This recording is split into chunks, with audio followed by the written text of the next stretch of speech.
Now let's bring in Rebecca Heinrichs, Hudson Institute Senior Fellow, and Jake Sotiriadis, National Security Strategist, former Air Force Intelligence Officer, and author of The Revenge of Ideology. Welcome to both of you. Thank you. Thanks, Mike.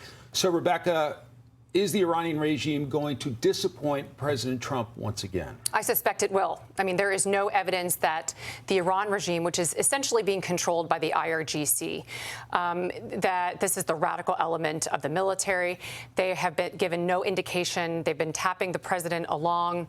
We've seen that every time the president is hopeful that because of his threats that there will be some breakthrough in negotiations, that the Iranians just continue to fire on again in the strait.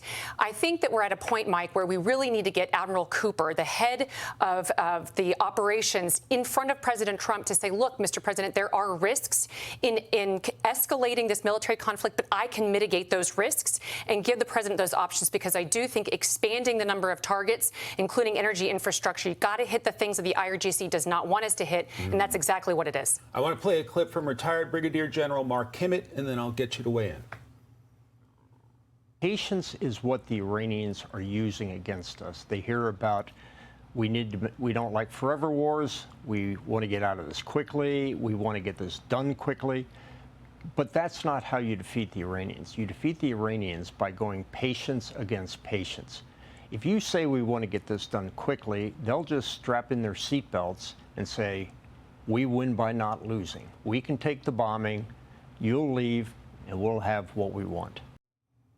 Jake, what's your assessment of where we are in this conflict? Mike, for the United States, this conflict is a strategic distraction. For the Iranians, it's an existential conflict. So you have an asymmetry between what's really important for both sides. And that means that Washington is concerned with bigger issues like China, Russia, the Ukraine war, the economy, the Indo-Pacific. Iran, the regime, is just trying to stay alive. It's trying to survive. So the problem that we have here is the United States right now is trying to accomplish three strategic objectives that don't necessarily reinforce each other. It's trying to keep the Strait of Hormuz open. It's trying to eliminate Iran's nuclear program. And it's also trying to prevent escalation of a broader war in the Middle East. All of those objectives don't necessarily fit nicely together, and in fact, sometimes they actually work against each other. That's why strategic messaging is so important, and this back and forth about imminent attacks coming and then pulling it back for a potential deal are not helpful. Military pressure is important, but you have to have the messaging that sustains it as well. What about the threats to commercial shipping in the Strait of Hormuz? How big of a concern is that at this point? Well, I think it's a concern because the Iranians are able to terrorize the strait through these cheap drones. However, the United States Navy has shown that it's very competent and be able to provide essentially ability to shepherd ships through the strait along the Omani coast. I think that the United States would be wise to continue to do that. But again, you know, retaliatory strikes against the Iranians whenever they fire into the strait, I think at this point is not sufficient. You're going to have to do exactly what the Iranians don't want us to do. One last point on this. If you notice, when the Ukrainians hit a ship that the Russians were set, it was an Iranian ship that had Russian weapons going to Iran.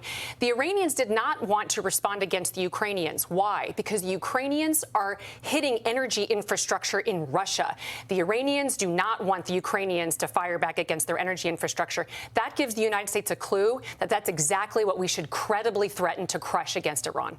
Pick up on that point, Jake. What should we do about the Strait of Hormuz? Well, I think right now the main objective is to try to open it up. The reason why we're having a dilemma is because we're asking the Iranians to give up the exact card that they have, which is keeping the Americans at the negotiating table.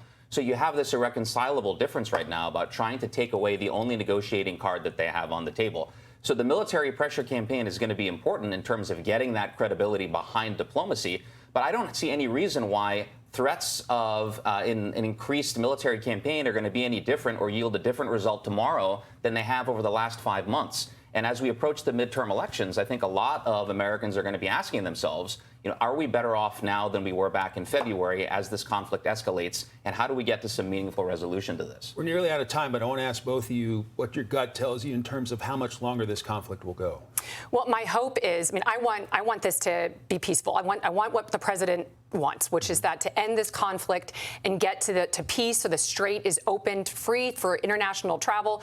I want President Trump to be able to negotiate on the nuclear program or at least remove the nuclear material alongside the Israelis. The question is, how do we affect that? How do we actually affect that? And I think it's going to require increased military operations with the Israelis. If we do that, Mike, I think it can be done in the next month or so.